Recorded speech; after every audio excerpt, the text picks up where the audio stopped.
Update. My ex-fiancé is threatening to sue me for ownership of a ring that has been in my family for generations, saying that it automatically goes to the man. Original story. I recently broke off an engagement due to my ex being a cheating a-hole. The ring I wore during the engagement was an heirloom willed to me by my late grandmother. It is traditional in my family that this ring is passed to the eldest daughter, and my mother had been keeping it safe for me until I found the one. My ex knew this. It asked for it when he asked for my mother's permission to propose. She gave it to him and he had possession of it for less than 24 hours before he proposed. Now that we've broken up, he is demanding that I give him the ring back. He is insistent that Alabama law makes it illegal for me to keep the ring, that in the event that an engagement ends, the ring must be returned to the man. Period. I looked into it, and all I can find is that the ring belongs to whomever paid for it. When I told him this, he told me that I don't have any claim on the ring, since I didn't purchase it. I was only willed it. And that the fact that it was willed to me is irrelevant, since my mother gave it to him.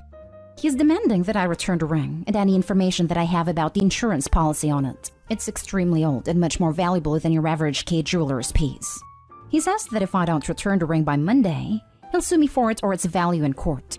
Can you seriously do this? This ring has been in my family since the 19th century. Does he really own it simply because A, he's male, or B, it sat in his pocket for less than a day? Would the fact that my mother was only storing it for me to keep it safe / maintain the surprise of an engagement matter? It wasn't hers to give away. Now for the top advice before reading the update. No, and congratulations on not marrying a flaming moron. Seriously, I'd say you dodged a major bullet, Opie. This guy sounds like a special class of moron. He is indeed hopelessly stupid. He's still insisting that he didn't cheat on me. He was merely opening his side of the relationship. The day before I left him, he told me he wanted an open relationship. I totally respect polyamory, but since I'm not polyamorous, I don't want an open relationship. He said that that was great news because he didn't want a fully open relationship. He wanted me to stay faithful to him but look the other way if he slept with someone else. I was flabbergasted that this educated, formerly apparently kind and normal man could be such a freaking moron. I told him if that was what he wanted, we were done. He actually had balls to say, "No, we're not. Love you, babe. See you tomorrow." When I got to his house the next day to get my things, he was doing one of his coworkers on a kitchen table I built for him from scratch. I tried to tell him it was no big deal, since they'd actually been together for months, and I'd been happy the whole time. Sorry to unload on you. But the point is that, yeah, you were right. I dodged an intercontinental ballistic missile-sized bullet. I just wish he'd shown the side of him sooner. It had wasted 2 years of my life on someone so monumentally selfish and divorced from reality. Did you break the table? I did not. I briefly considered it, but I made that table out of wood salvaged from his childhood home when it burned down, and he's extremely attached to it, and I know he'll never get rid of it. So I hope that every time he sits down to eat at it, for the rest of his life, he remembers what an unfathomable trash villain he was to me. Knowing that the table will instill him with a lifetime of guilt gives me significantly more satisfaction than the momentary enjoyment I would have gotten out of destroying the table. Plus, I may not be a professional carpenter, but I'm pretty good for a girl who does woodworking in her brother's basement. I made that thing indestructible. No way I'd be going at it without at least my chainsaw, which silly me didn't think I need when I went to pick up my spare clothes from my douche of an ex. Your ex is acting emotionally in an effort to try to hurt you. Don't let him do it. But it'd also keep the ring hidden away someplace. Emotional people don't always make the best decisions. It's already been returned to my mother's safety deposit box. And now for the update. I wanted to say thanks for all the advice and support I got when I posted on here a while back. I was in a pretty awful place, and I can't describe how awesome it was to have literally hundreds of people telling me what a pathetic douche chill my ex is. I don't have a thrilling update for you. A lot of you warned me to be on the lookout for him trying to take back the ring himself, which my family and friends were also worried about. I'm very blessed to come from a large family, so on Monday afternoon, a few of my male cousins / second cousins / concerned family friends and their firearms came to my apartment to keep me company. My female cousins didn't want to be left out, so they came too, several of them also toting something. Through a garbled family phone tree, one of my uncles completely misconstrued the purpose of the family gathering at my house and arrived bearing a case of liquor and a massive public sheet cake. My grandfather eventually showed up with his banjo and some beautiful pictures of my grandmother wearing the ring in question. As you can imagine, this turned into one of our better parties, and my congratulations on not marrying an a-hole party will live on in family lore. Since my original post, I've gotten a lot of extremely nice messages and calls from my ex's family, all of whom are currently not speaking to him. His brother called me the day after the table incident to ask what happened, and I told him the truth, which I can only assume was passed around. His dad assured me that my ex won't be trying to sue me for the ring, and told me that if I ever hear from my ex again, I should call his dad and he will bring the pain. He also sent me a gift card for several $100s to Home Depot, in case I ever want to make a better table for a better man. Hopefully that will be the last thing about this breakup that makes me cry. I also got an STI screening, which turned out negative.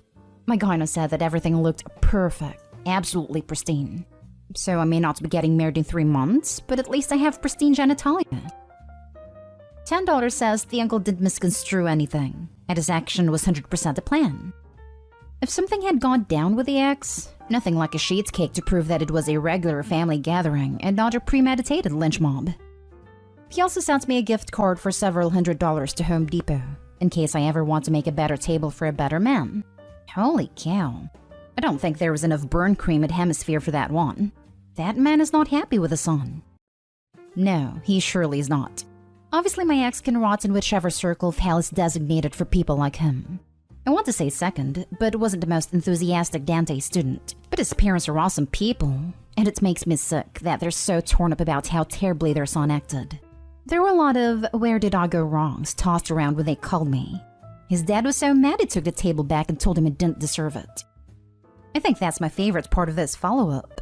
It made me unreasonably angry in the first post that, after all of that, he was allowed to keep the table, so I'm happy that it has now gone to someone more deserving. Oh my gosh, Opie. The worst part is that, from your post, it sounds like you would have had a great family-in-law. Good luck. Sounds like she might get to keep them at a breakup. Now for the last story. Update. Am I the a-hole for refusing to accept a present my fiancé's mother wanted to give me? Original story. My 36 female fiancé, David, 34 male, and I have been together for about 6 years now. His family is very wealthy.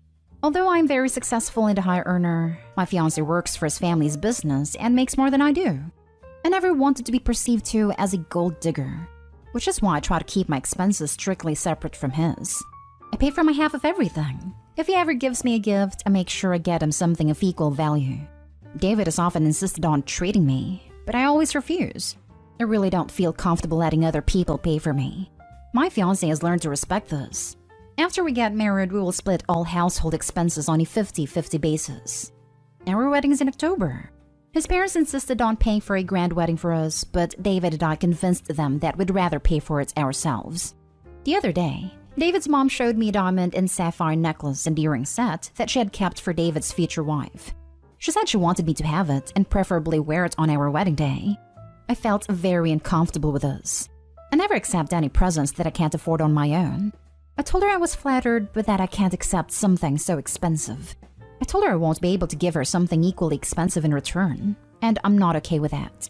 She said she didn't want anything from me, and that David's sister-in-law had also been given similar jewelry when she married his brother. I told her I understand it's their tradition, but I can't compromise on my principles. She said okay, fine, but I could tell she wasn't happy. Later on, David told me I should have just accepted the jewelry because it would make his mom happy, and because I'm part of the family now. I explained to him that 1, no, I'm not really a part of his family, not the way he is, and 2, being part of the family doesn't mean that I'm going to mooch off of them. He told me I should compromise and at least wear the set on the wedding day. I refused again. As for my wedding, I would rather wear jewelry that I have bought with my own money. David said he understood and will speak to his mother. However, David's sister-in-law called me this morning and told me his mom is still upset and that I should just accept a gift and that I'm going too far with the independence thing. I have a feeling that David's mom is the one who put her up to this. I do want to know what Reddit thinks. Are they right? Am I going too far with this, or are they crossing the line? Now for the top comments before reading the update. You're the a-hole. For your scorekeeping and rigidly transactional relationship with money. It's understandable not to want to appear to be a gold digger, but marriage is a partnership and sometimes you have to pick up the slack for your partner. What would happen if you or your husband were unable to pay exactly 50% of the bills? Would you divorce? Why would you assume that you would owe your future mother-in-law for a wedding gift?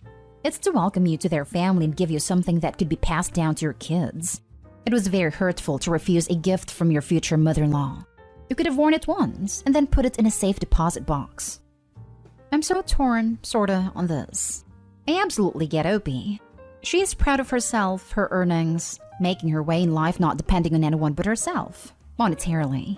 At the same time, her future mother-in-law thought this would be a welcome to the family type gesture. It was her way of saying, you are one of us. And Opie told her no. I can see how that would be devastating.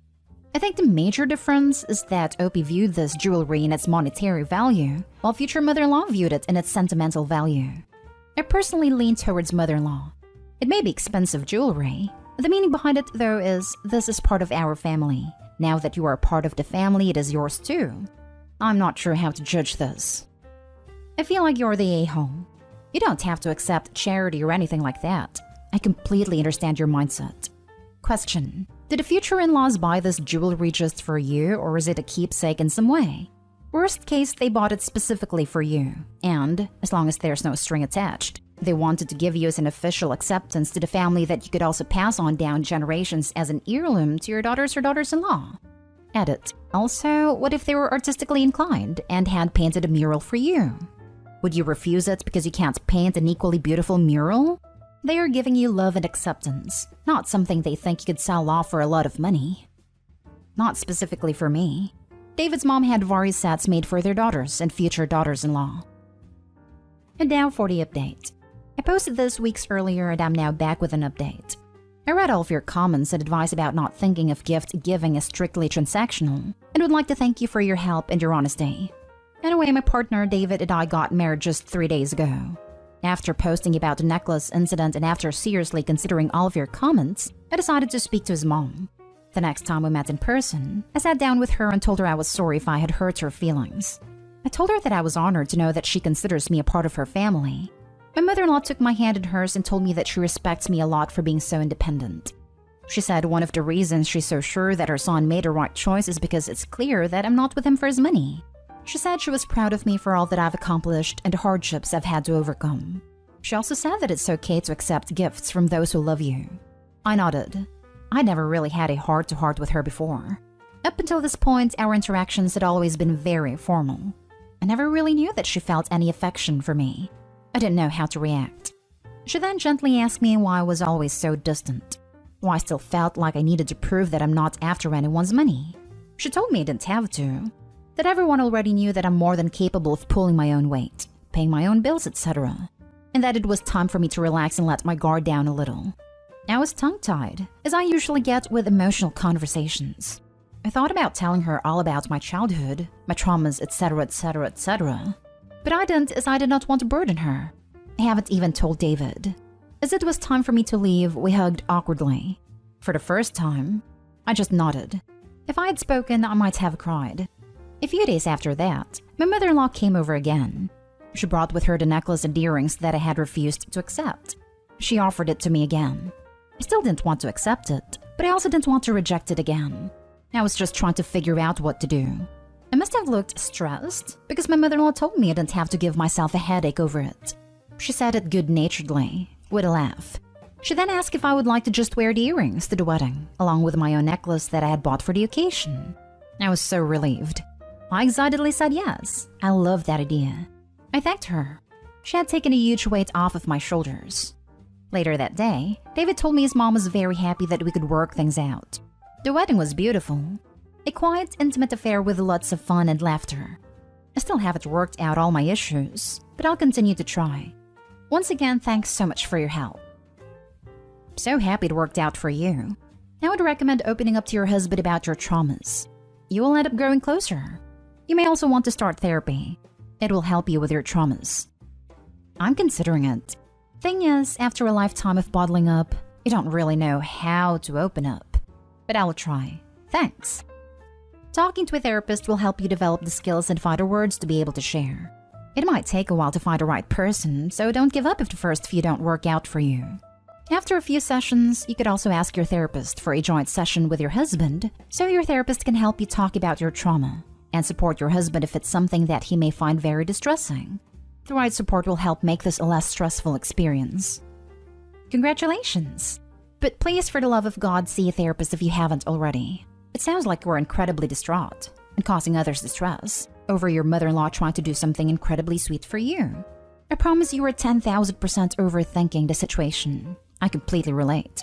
You have had a good fortune to marry into a family that genuinely seems to care for you. As others have stated, if you have kids, you must get used to the fact that your in-laws will probably want to buy your kids nice stuff. Please, please, please see a therapist about your emotional connection to money before kids get on the scene. My husband and I have agreed not to have kids, as neither of us wants any, but I will see a therapist soon. From one independent woman with a dramatic childhood to another, you have proven you can take care of yourself. No matter what happens, you can stand, walk or run on your own 2 feet. You know that. It is okay to let someone else take care of you. You will not be giving up your independence or ability to take care of yourself. That learned and earned experience of knowing how to take care of yourself doesn't get taken away because you choose to lean on your partner. My advice is to fold up that steel wall around your heart and fold it up like the safety net it is and tuck it away for now. You might need it in the future. Hopefully not, but you definitely do not need it now.